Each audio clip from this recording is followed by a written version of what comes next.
sino que temas a Jehová tu Dios, que andes en todos sus caminos, y que lo ames, y sirvas a Jehová tu Dios con todo tu corazón y con toda tu alma, que guardes los mandamientos de Jehová y sus estatutos, que yo te prescribo hoy, para que tengas prosperidad. Estimado hermano y amigo, aquí vemos cómo el Señor con su incomparable majestad se humilla a pedirle al hombre algo, es decir, apela a su voluntad. Porque en primer lugar quisiera que usted entendiera que el Señor jamás viola la voluntad humana. Y es sorprendente cómo el Dios todopoderoso que hizo los cielos y la tierra, el universo, que es vasto, infinito, complejo, inescrutable, muy grande.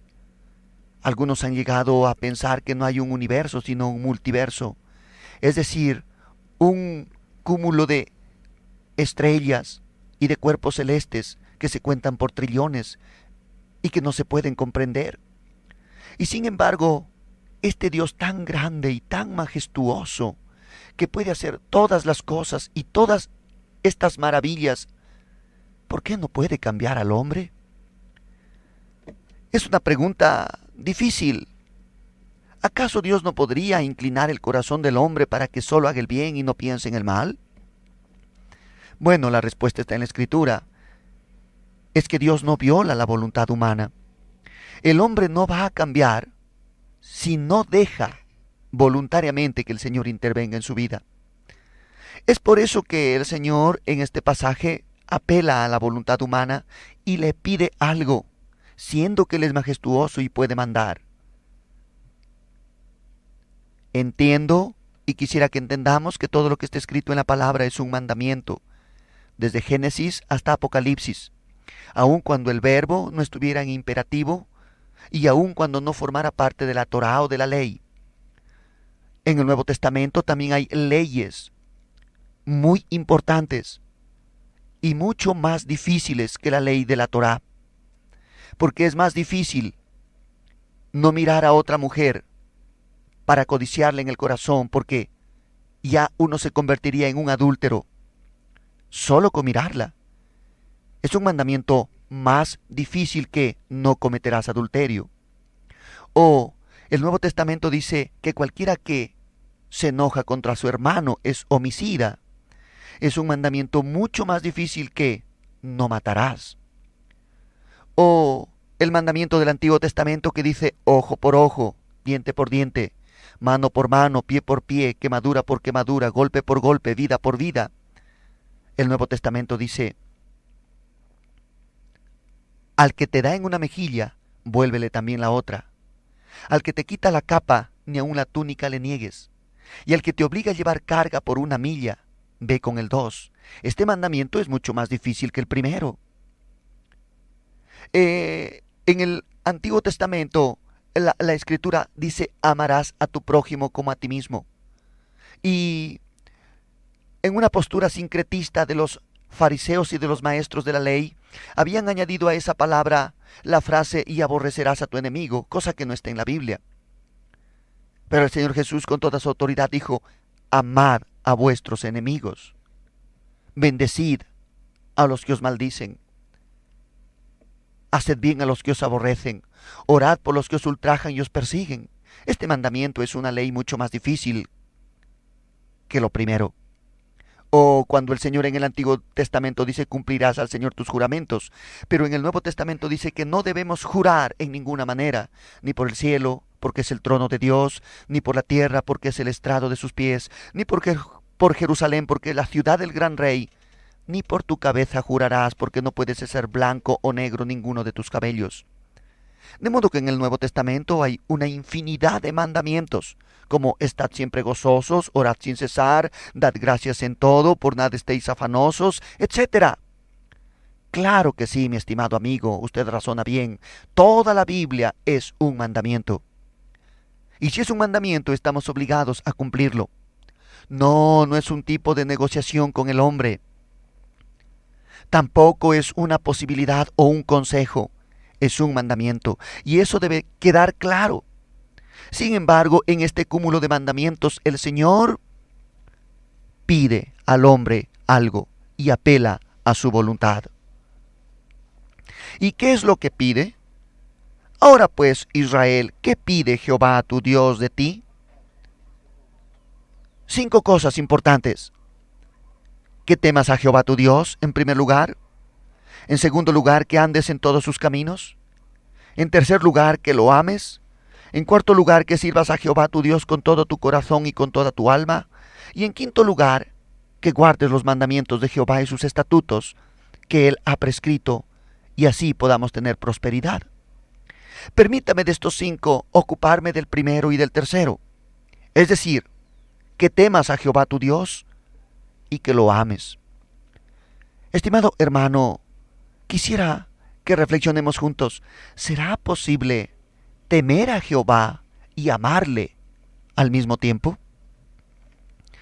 Al pasar por algunos lugares, ¿ha podido usted leer la frase que reza, nada por temor, todo por amor? Esta frase parece excluir los dos términos. Sobre todo en nuestras escuelas primarias o en las escuelas de inicial, se lee en las fachadas de las instituciones educativas, nada por la fuerza, todo por amor. ¿Es posible que estos dos términos se excluyan? ¿Es posible que si yo temo a Dios ya no le ame? ¿O es posible que si yo amo a Dios, en verdad ya no le tema? ¿Es esto así? Porque Dios me manda temerle y amarle al mismo tiempo. Entonces, según las Escrituras, el temer y el amar a Dios no son términos excluyentes. Temer a Dios es guardar una profunda reverencia por lo que Él es y por lo que Él hace. Y va más allá de ese recogimiento piadoso a un estado de temor semejante al miedo. Algo que se ha querido enseñar que no es así. Pues no se toca este tema, simplemente se habla del temor del Señor como un profundo respeto y reverencia a su santidad. Pero déjeme decirle, amigo, que en el libro del profeta Isaías dice, sea Jehová vuestro temor, sea Jehová vuestro miedo. Es que la santidad de Dios inmediatamente implica miedo. Implica, estimado hermano, un sobrecogedor temor en el hombre. Cuando Isaías pudo ver la gloria de Dios, él dijo, ¡ay de mí! Muerto soy, porque siendo un hombre de labios inmundos y habitando en medio de un pueblo que tiene labios inmundos, mis ojos han visto al Rey. Isaías cayó rendido ante la presencia de Dios. El profeta Daniel en sus visiones, dice la Escritura, él, hablando de sí personalmente, dice que después que tuvo esas visiones estuvo enfermo por algunos días y que no pudo asistir a atender los asuntos del rey porque estaba enfermo hasta que convaleció. Fíjese, cuán sobrecogedor es la presencia del Señor.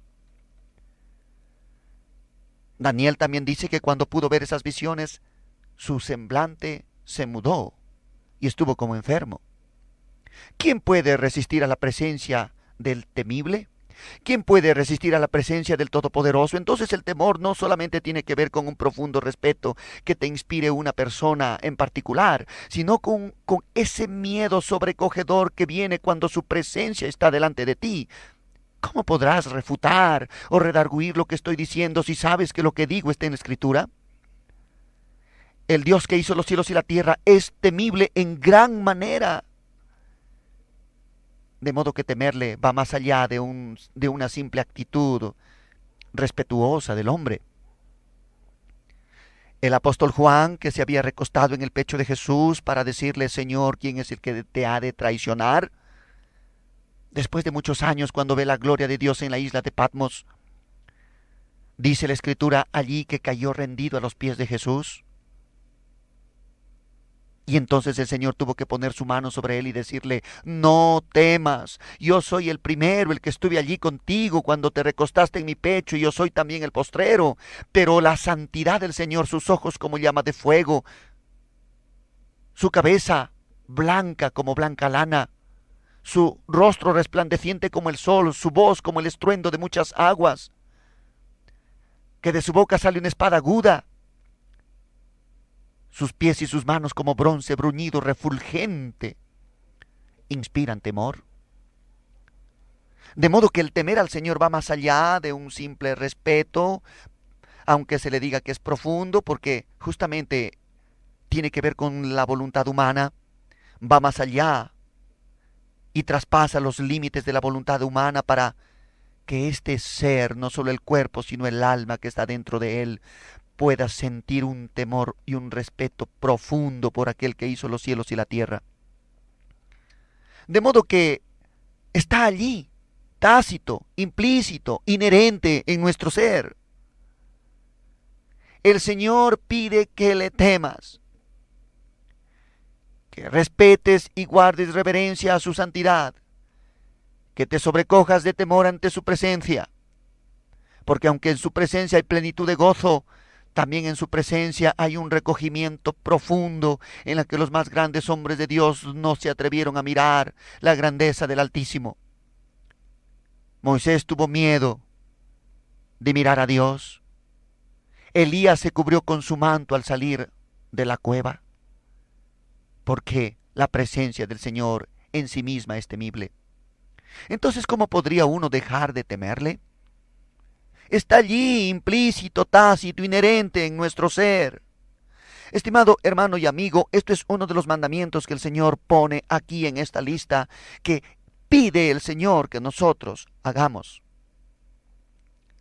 Si tú temes a Dios, te acordarás de la Escritura que dice que hay un juez que juzga sin acepción de personas según la obra de cada uno. No es que yo sea pastor o tú seas presbítero o evangelista. El Señor no hará acepción de personas y te juzgará conforme a tu pecado. La Escritura dice que si invocamos por Padre a aquel que sin acepción de personas juzga según la obra de cada uno, debemos conducirnos con temor todo el tiempo de nuestra peregrinación. Estimado hermano y amigo, si tú has hecho cosas malas delante de los ojos del Señor, quiero que sepas que el Señor sabe tu pecado y que todas las cosas están desnudas y descubiertas ante sus ojos. Por lo tanto, es necesario que hoy cambies de actitud. Ese cambio de actitud, ese cambio de parecer se llama arrepentimiento. Y que nunca te olvides que el Señor ve todo lo que haces, oye todo lo que hablas, entiende todo lo que piensas. La Biblia dice que no hay pensamiento que se esconda de Él y que el Señor conoce todo intento de los pensamientos y que no hay ninguna cosa oculta que no haya de ser manifiesta. La Biblia dice que todas las cosas están desnudas y descubiertas ante los ojos de aquel a quien hemos de dar cuenta. Por lo tanto, Dios no puede ser burlado. Tarde o temprano tu pecado te alcanzará. ¿Por qué no tomas la decisión de volverte al Señor, estimado hermano y amigo? Vuélvete al Señor en esta mañana. Deja de pecar. El Señor todo lo ve. Tú no puedes engañar a su espíritu. Vuélvete al Señor en esta mañana y témele. Teme al Señor, no a los hombres. Los hombres pretenden ser jueces siendo más impíos que tú. Correcto. Pero resulta que muchas veces nosotros le tenemos más miedo a los hombres, al qué dirán los hombres, que no se enteren los hombres de nuestras maldades y de nuestras iniquidades, pero seguimos pecando delante del juez. ¿Te has olvidado, estimado hermano y amigo, que un día el Señor nos tomará cuentas? Que un día que Dios posiblemente ya sepa y haya determinado en tu vida, tendrás que estar delante de su trono para rendirle cuentas. Y entonces, ¿qué dirás si la voz del Señor te diga, apártate de mí, maldito, al fuego eterno? ¿Habrá algún veredicto que Dios dé que dé lugar a una apelación? ¿A quién apelarás? Tu alma estará temblando delante de su presencia y no habrá más que obedecer. El veredicto del Señor es inapelable, único. Por lo tanto, estimado hermano y amigo, Considerando todas estas cosas, ¿por qué no te pones a cuentas con Dios? Creyendo que la Escritura dice que la sangre de Jesucristo, su Hijo, nos limpia de todo pecado. Fíjate, dice que la sangre de Jesucristo, su Hijo, nos limpia de todo, de todo, de todo pecado. ¿No has entendido esa Escritura? Y la Biblia también dice que si tus pecados fueren como la grana, como la nieve serán emblanquecidos. Y si fuesen rojos como el carmesí, vendrán a ser blancos como blanca lana. Entonces, ¿por qué no te vuelves a Él? ¿Alguien ha dicho que Dios es injusto y cruel porque manda a las personas al infierno? ¿Razonan bien estos detractores del Evangelio? No, no es Dios el que manda al infierno a los hombres. Es el hombre el que quiere irse al infierno porque se rebela contra Dios. La salvación es tan fácil, es algo gratuito que Cristo Jesús ya pagó en la cruz del Calvario hace 2000 años atrás. Tú nada más tienes que creer en Él, en su sacrificio expiatorio. ¿Por qué, estimado hermano y amigo, el desafío y la rebelión de vivir en tu propio pecado sin importarte lo que Jesús hizo en la cruz? Por supuesto que si sigues así vas a ser condenado y te das cuenta que eres tú el que decidió ir a la condenación eterna por despreciar el sacrificio que Cristo Jesús el Señor hizo en la cruz del Calvario. ¿Te das cuenta? Eres tú el problema y no el Señor. El infierno es algo así como algo disuasivo para los hombres, pero ni siquiera este castigo terrible y eterno puede disuadirte, estimado amigo. Sería bueno que hoy volvieras al Señor, porque Dios todo lo ve y Él es digno de ser temido. Y Él manda que se le tema, que se le respete, que se le reverencie y que se reconozca su santidad, sobrecogedora, extremadamente sobrecogedora. Si tú temes a Dios, ni siquiera vas a mentir en tu corazón o vas a pensar mal del prójimo, y entonces serás agradable delante de los ojos de Dios. Tus pensamientos serán limpios, tendrás una limpia conciencia, y el Señor te ayudará más allá de lo que tú pides o entiendes conforme a la Escritura. Porque Dios es bueno y siempre rebasa nuestras expectativas. Él hará cosas grandes contigo, que el enemigo no podrá estorbar, acallar, detener o impedir. Porque Él es el Todopoderoso, y Él hace todas las cosas perfectas, mucho más allá de lo que tú pides o entiendes. Él hace todas las cosas bien. Estimado hermano y amigo, teme al Señor. ¿Eso es lo que Él te manda? ¿O eso es lo que Él te pide? Apela a tu voluntad, porque no quiere obligarte a hacerlo. Y ese temor que está allí implícito, inherente, ¿cómo podrías quitarlo para cumplir con el mandamiento que dice que le ames y que lo ames? Con eso que está allí en tu ser, tú puedes amar al Señor. Y amar significa pensar y dar todo para Él. Amar significa pensar en aquel o aquello que se dice que se ama. Significa dar todo a favor de Él. Significa dar todo para que se agrade Él o aquello de lo que yo digo que amo. Estimado hermano y amigo, amar al Señor significa rendirte a sus pies, negarte a ti mismo y hacer lo que Él quiere que hagas. El mandamiento de amar al Señor va más allá del mandamiento. Fíjate que el Señor permite que, aunque es un mandamiento, tú escojas el hacerlo o no. Dios quiere sentirse amado porque esto es justo, porque Él te amó a ti primero. Pero es más que un sentimiento al mismo tiempo. Es una decisión que tienes que tomar. Y cuando tú decidas amar al Señor, verás cómo brota ese sentimiento bonito en tu corazón y se desarrolla y se hace grande. A tal punto que puede acaparar tu tiempo, tu dinero, tus fuerzas y todo lo que tienes. Porque cuando uno ama a alguien, solo piensa y hace para él, aún en desmedro de sí mismo. Y todo lo pone a su servicio y a sus pies. Y el Señor manda que le ames con todo tu corazón, con toda tu alma, con toda tu mente y con todas tus fuerzas. Estimado hermano y amigo, el temer al Señor y el amarle no son cosas excluyentes. El Señor manda que hagas estas dos cosas y vivirás. ¿Sabes lo que más premia el Señor cuando tengas que ir al cielo y comparecer ante su tribunal? Una obra. Y esa obra se llama amor. No te equivoques que sí, es verdad que en nuestra corona hay perlas de gloria.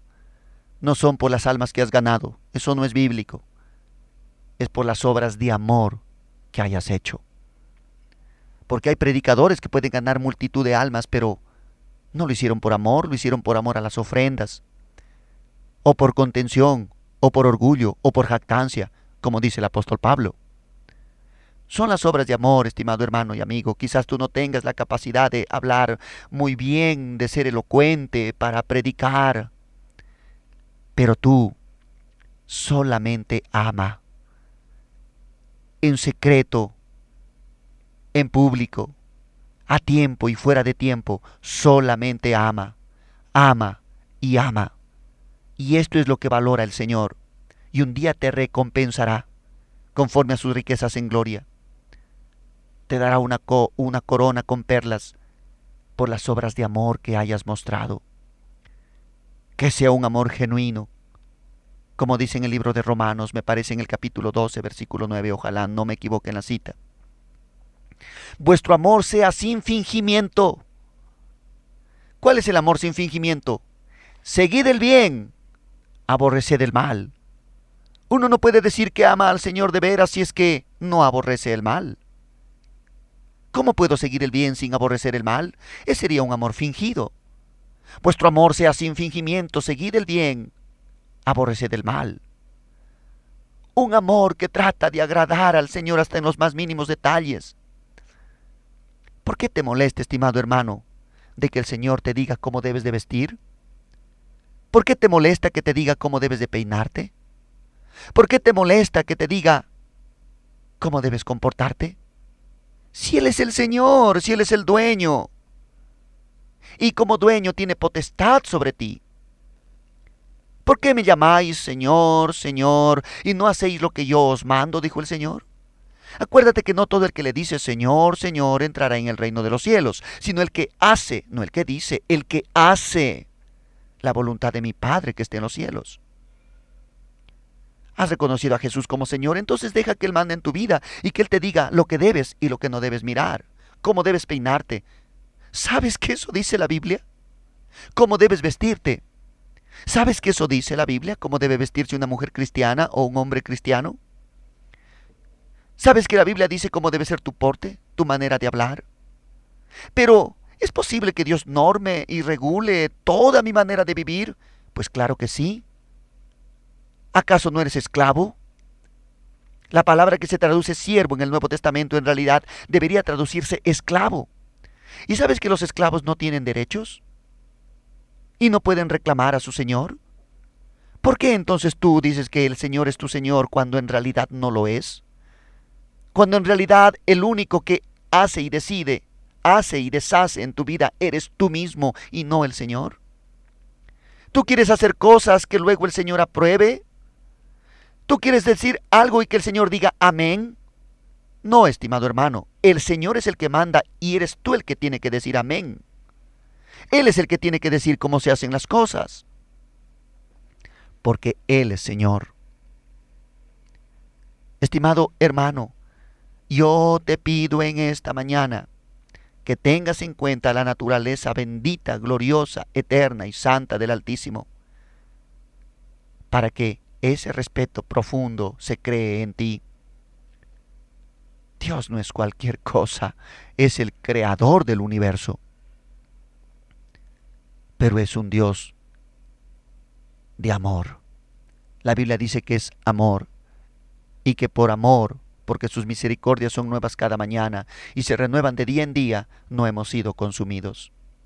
Por lo tanto, estamos vivos aquí hoy en esperanza de que haya vida para nosotros, porque aún hay esperanza para todo aquel que está entre los vivos.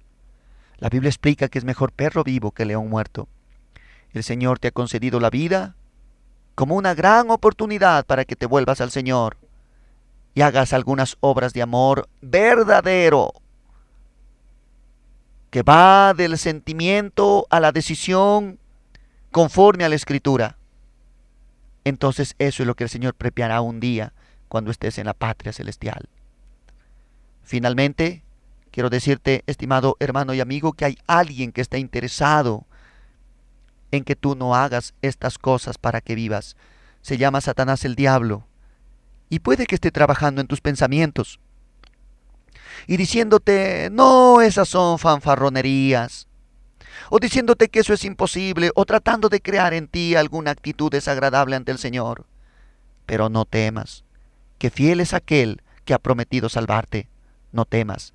La Biblia dice que si nosotros fuéramos infieles, Él permanece fiel. Confía en sus promesas.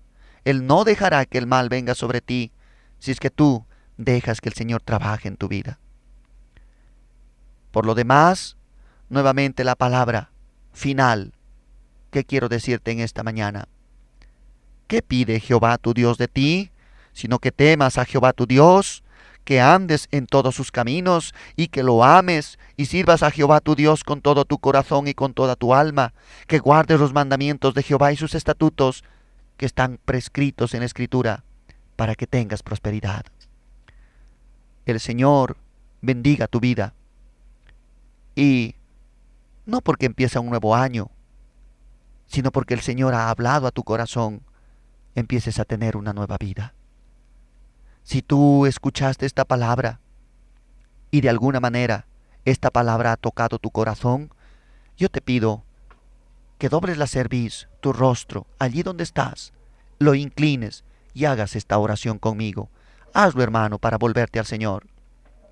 Bendito Dios, me vuelvo a ti en esta mañana, reconozco mis pecados, te ruego que me perdones, me deslicé, hice mal, hice neciamente, pero perdóname, por favor. Me vuelvo a ti en esta mañana y te ruego que quites mi pecado y que borres mi iniquidad y que limpies mi mancha. Me vuelvo a ti, ayúdame, rompe mis ataduras y saca mi alma de la cárcel. Señor mío, Dios mío, creo en ti y te recibo como mi Salvador y como mi Señor, desde ahora y para siempre. Escribe mi nombre en el libro de la vida y que nunca jamás se borre de allí. Gracias, Padre eterno, en el nombre poderoso de Jesús. Amén. Gracias al Señor. Gracias también a usted, Pastor Wilson, por la oportunidad de poder hablar la palabra del Señor, rogándole al Señor que Él en su misericordia, como hemos venido diciendo, haga su obra aún más abundantemente de lo que pedimos o entendemos. El Señor tenga misericordia y nos ayude para seguir adelante. Y amén.